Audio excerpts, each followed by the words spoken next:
time to go to World 5.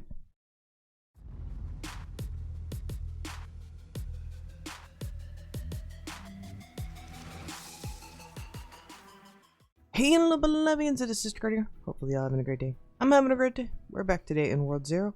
And in our lovely re-guide, basically, we're going to be covering World 5 today. We're going to be covering Tower 1, waypoints, mobs, strats, all that good jazz. So, let's get into the normal video stuff. If you haven't already, please make sure you smash the lovely like button and do the same thing with the subscribe button. I would greatly appreciate it. It helps me out a lot.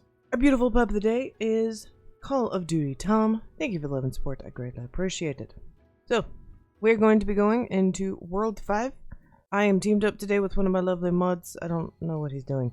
But, so we're going to go into World 5, and we're going to go check it out.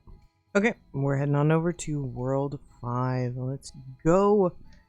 So, if y'all hadn't been keeping up, I did a video on the brand new update that they released. So, we're going to have some extra quests, which I'm excited for, because that's going to help us get some gear. So, first things first, when we get on in here, let's go get those lovely waypoints, the lovely teleporters. And loading in has been so much easier. So happier for that. So, let's go grab the town teleport. The first quest is for some charged boar wolves, but I'm not going to do that one at the moment. So we're going to grab the plains teleport. And then we're going to go down here and grab the tower teleport.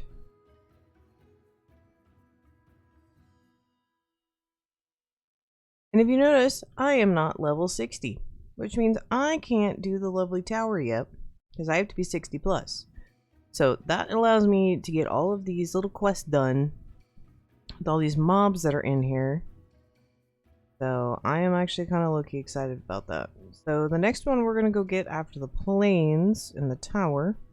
So we just keep following this lovely road. We actually will find one of the world bosses. This is where the giant tree world boss spawns.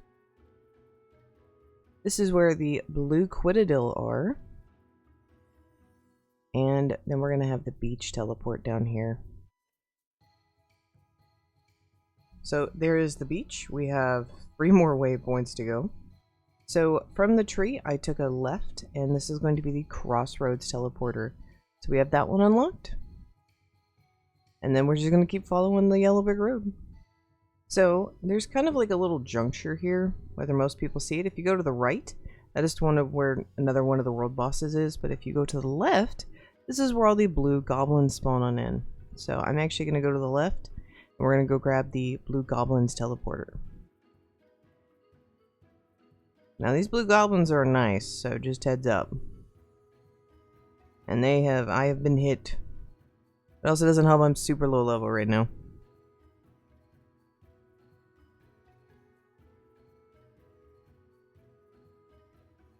So that is the Corrupted Lands teleporter. I'm going to warp back to the Crossroads teleporter, so I don't have to walk all the way back. And from the Crossroads teleporter, after this big bridge right here, we're going to take an immediate right. And that'll take us to the Cliffs teleporter.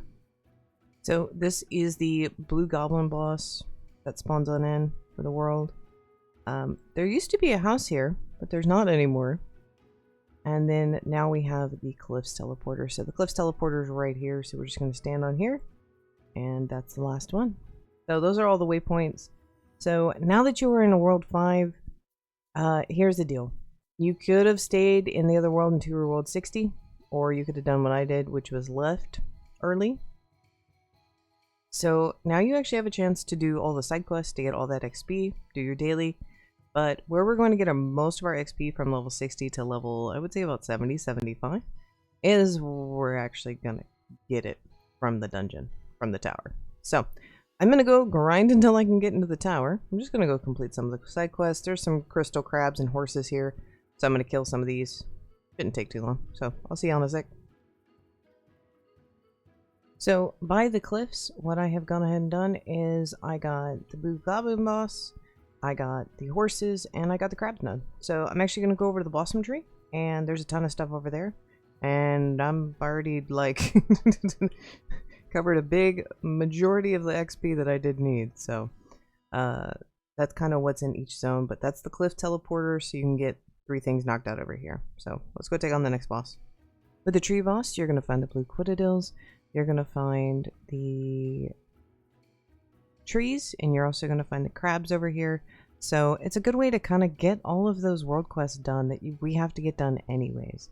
So it's actually super nice. It's one reason I suggest not getting to level 60 before getting to this zone, because you're going to have a ton of stuff to kill. I'm still not even done with my world quest before we've even started the tower. Yes, I do have someone giving me a hand. Usually there is people needing to grind and do quests. So always just say, hey, is anyone doing this? I'm doing this too. And so David needs some of these as well. So David's giving me a hand with some of these quests. And he actually doesn't have a max character in World 0. So he's going to be helping me with the rest of the series while we're working forward. So he can have a max character. So the last kind of world quest thing that you'll need to be working on other than the charged werewolves is going to be the slingshot goblins. So the slingshot goblins are only by those clifflands. They're in this kind of little isolated area. They're pretty beefy, so just kind of be careful because I underestimate them sometimes, and that's a big old mistake. So the other thing we need to be talking about is you're going to start getting class 3 tickets, the tier 3s. So all of the big beefy classes we're going to have unlocked soon. So those are going to be super, super nice. So keep that in mind that we are now entering the phase when you can get Demon, Dragoon, and Spirit Archer. So that's going to be strictly up to your preference what you're wanting to do. Spirit Archer and Dragoon both deal high amounts of damage, both have incredible mobility, but if you're just wanting survivability and something to kind of just have fun with, I would highly, highly recommend Demon, because once you kind of figure out the extreme button mashing that goes along with that class, it's a lot of fun. So, a lovely first level 60. So, here's the deal. In order to do Tower 1, you have to be level 60. Not a whole lot of people are running this tower, so trying to get a group together can be challenging at times. So one thing you can do is one of my favorite things, which is Tower Raid. Trying to get some people together. So, or you just may need a server hop. And sometimes that's kind of what you may have to do. So we'll try to get into a tower. But once we do, I will bring y'all back. Alrighty, we managed to get into a tower. So we got quite a few people. I would recommend at least having 5 with someone that knows what they're doing, because this can get a little tricky. So the tower mechanics have changed since the last time I played this, or the last time I did a video on this. So you no longer have to hunt for a key. We are now just literally just killing all the mobs on the floor. So this is great. Trying to level up. Because basically you're going to find elites, you're going to find regular mobs, and basically they have to be killed. So, and because you're in a group, even if you're not directly doing the killing, you will be getting a lot of XP. If this is your first time going through the tower, I would not recommend being in the front of the pack. I would recommend staying near the back. So, but there's going to be a lot of elites, there's going to be a lot of experience for to be had. One floor has almost gotten me 15-20%. So probably I'll end up with about 25% when we leave. About 23. I did get a lot of pet food. You're going to get a lot of gold.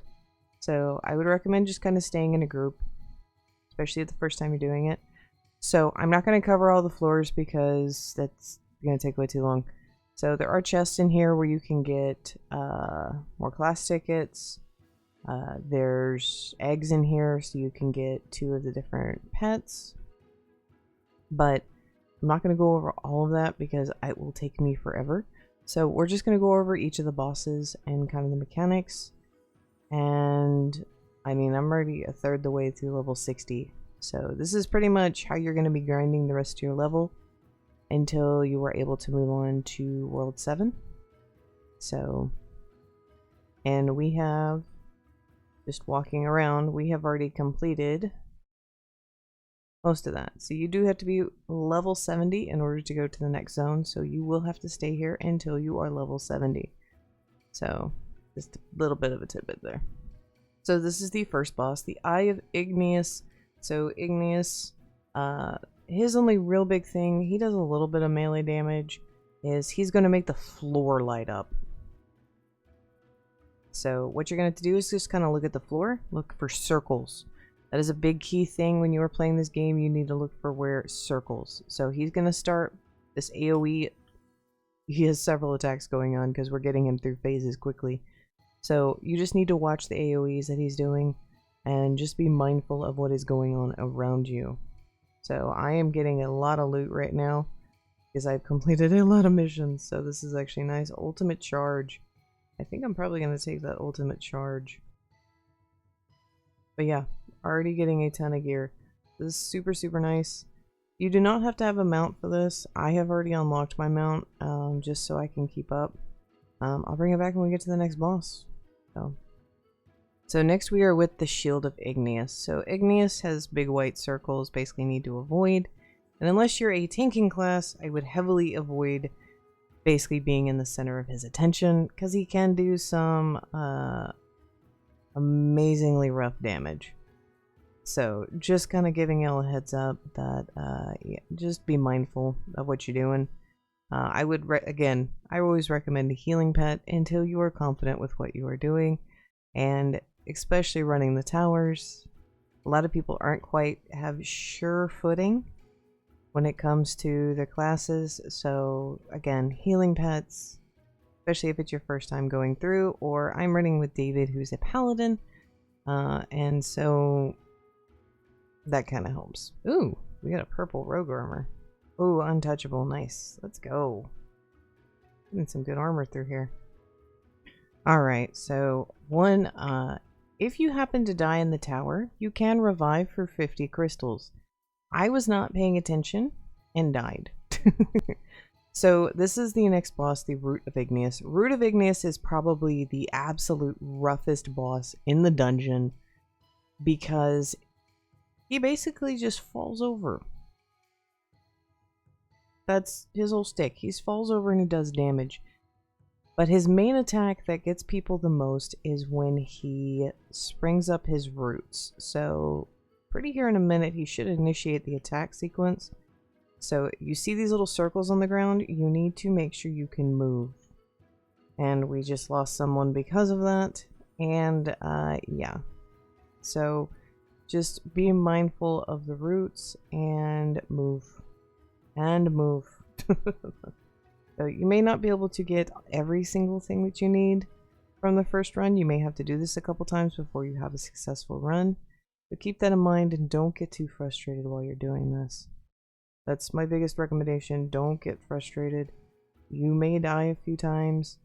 If you're unable to have a successful run, just be patient with it. And I would always make sure you're doing your dailies, so when you are doing these runs, if you are having a really, really good run, you can come back. So we are now at Hand at Igneous. We've lost a few people.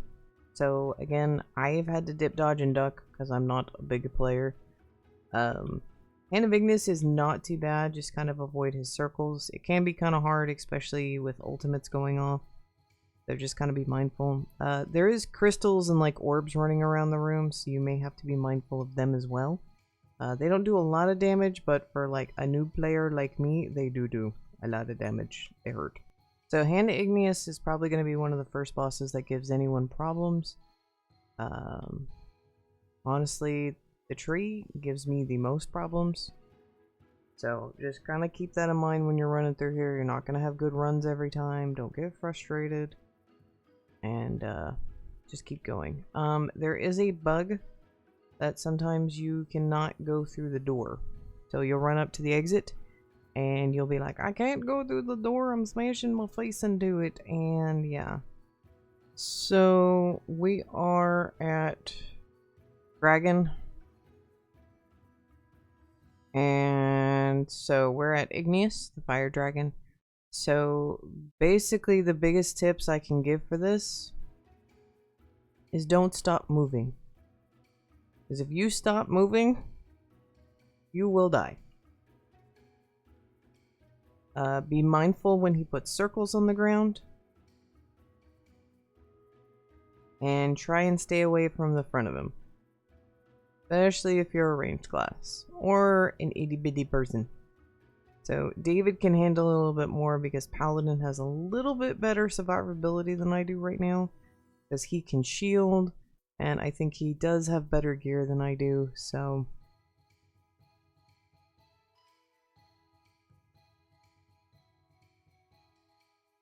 and he's doing a really good job kiting the boss.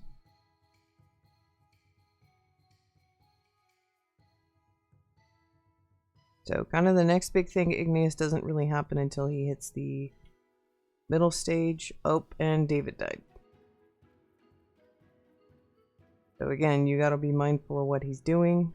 So Igneous just went up in the air. So he's going to do 1 of 2 attacks. He's going to lay down a bunch of fire all over the ground, like he is now.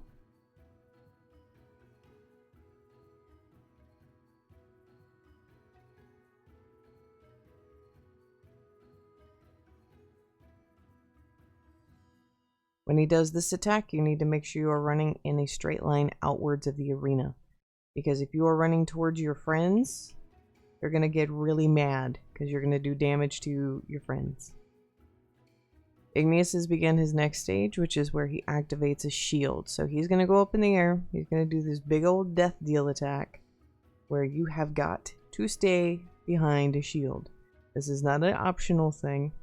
You have got to get behind a shield or you will die.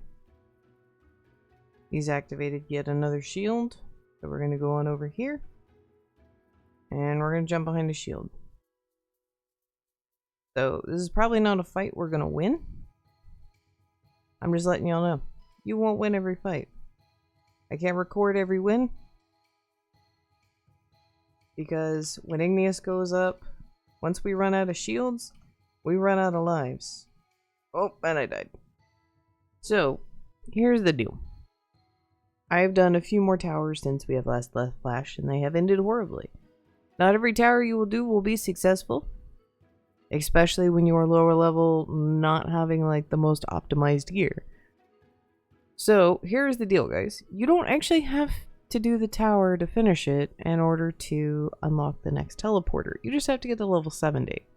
Which, that's just basically grinding, doing your dailies. And the only thing it doesn't unlock is a side quest. So, it's up to you whether you wish to actually do the tower to completion. I mean, it's good XP. Don't get me wrong. But that's just kind of up to you. I would recommend when you are getting gear from here on out is making sure you are pretty much only using purples and maxing them out. Because here's the deal. That's going to be the thing that's going to help drive you the most. So, if you are wanting to use the pets, I do believe dragon and sheep are available in this. I know black dragon's pretty good. So, that's kind of the stuff in the zone. That's kind of my opinion. And, I mean, this is more of a realistic walkthrough. I'm not having any good luck with the towers. And I don't want to hail all the plebs and be like, help me. Because it's a bunch of 95s that are going to come in here and completely wipe the tower. So, I'll continue grinding, of course. But those are kind of the general strats for when you are grinding the tower, just watching out. Not every team is going to be fantastic, so keep that in mind.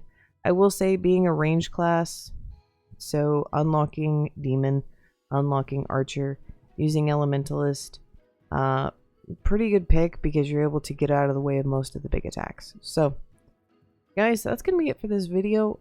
Happy grinding. I've got some grinding to do. I'm going to go do my dailies right now. So, I will see y'all next time. And we're going to go ahead and do World 6. And that'll wrap up this little mini-series. So, whee!